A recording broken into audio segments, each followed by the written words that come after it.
So I recently ran a survey of nonprofit organizations because I wanted to find out more about what everyone is dealing with regarding sharing stories about clients for fundraising and for marketing. And so if you filled out that survey, thank you so much. I learned a great deal, and it's really informing how I move this project forward to make it useful for the people who are taking part in it. So thanks for participating in that. And the number one thing that people talked about in the survey as challenges was maintaining privacy and confidentiality of the clients that we serve. So that's what I'm going to talk a little bit about today. Some of the strategies that people are using right now to protect privacy and confidentiality include using a composite story. So a composite story is a story that is made up of details from multiple clients or represents a typical client. Another strategy that I hear a lot about is stripping out the identifying details or changing details that would identify a client, so things like their age and their name and how many children they have or where they lived. I see organizations that are using stock images, so not real photos of clients. And another common strategy is to use actors for videos or for audio recordings, or to use the real client in a video or audio, but to try to shadow out the face or to alter the voice a little bit. One really cool thing that I've seen quite a bit of recently is using caricatures, producing cartoon booklets or comic strips that tell the story in an accessible way. So some really interesting samples of that on file if anybody would like to see them. And one of the other strategies that I use quite often is to tell my own story of what it was like to serve a client. And again, not sharing identifying details, but I think it's important for us to acknowledge that when we tell a story about somebody else, although it is their story, and we should have permission to do that, it also is our understanding and our interpretation of that story. And by acknowledging it as that, we're able to also say that, as much as we hear stories and we're touched by them and we connect to them, we can never really fully fathom what somebody else's experience has been. And so those are some of the strategies that organizations are using around ethically telling stories about clients.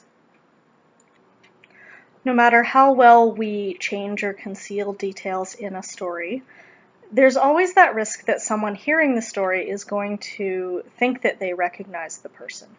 And how often have we all been hearing a story and all of a sudden we go, I think I know who that is, or I think I've heard this story before. And so there's good and bad to that, because of course we are very concerned in that situation about whether privacy and confidentiality have indeed been violated. But there's also the fact that someone hearing the story connected to it. And so those are things just to be aware of.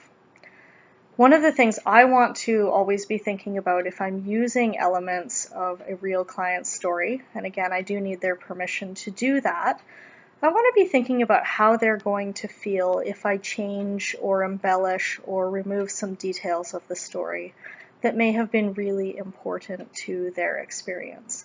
So when I've talked to clients who have shared their stories to benefit agencies that have helped them, when the story has been changed in a whole variety of ways, in some cases they find that very invalidating. And invalidating a client's experience is a big no-no. It is not a good thing to do to somebody. So this has led me to a process that I've actually really come to enjoy and think is quite valuable. And that's even when we're not having a client share their story directly, if that client has some stability in their life and some interest and some willingness, still involving them in the process of how organizations tell the story. So this allows us to tap into the lived experience of clients and their expertise on a lot of different social issues that we deal with. And I think that it gives people a voice and a way to contribute to social awareness without having to personally disclose. So it's been really fun working with people who have been clients or who have had lived experience who want to be part of those kinds of projects.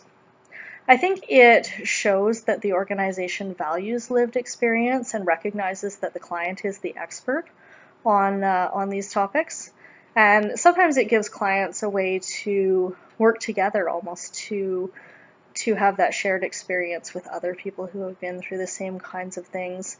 And it's a way for organizations to model respect for lived experience and the value of the contributions of clients to our knowledge.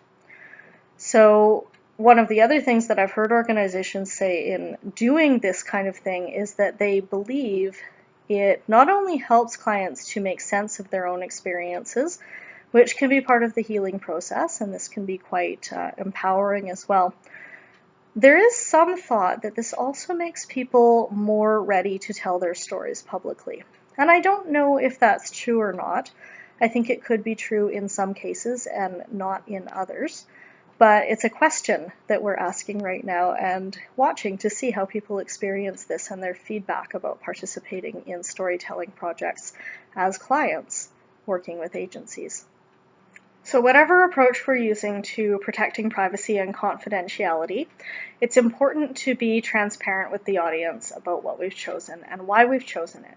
So if you're using stock images, make a statement about that. Why is it important? We need to protect the privacy and confidentiality of our clients.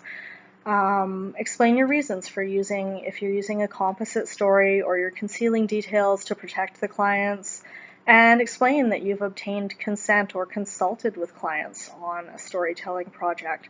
So that's really a way of modeling respect to the audiences that you're asking to support your organization. And it's highlighting the value of those who have lived experience. And that can help to combat the voyeurism that we're commonly seeing now as people choose which charities to support and try to understand their work. And of course, we all have an interest in human lives and human stories, and at the same time, we don't want to be turning our clients into products. And that's just some of the hard stuff about fundraising in this day and age that nonprofits are dealing with all the time. So really encouraging connectedness and respect for everybody. So on a related note, stay tuned. In an upcoming post, I'm going to cautiously venture forth into what is kind of a foggy swamp of providing compensation for clients who share their own stories. So that's coming up soon. Thanks, everybody.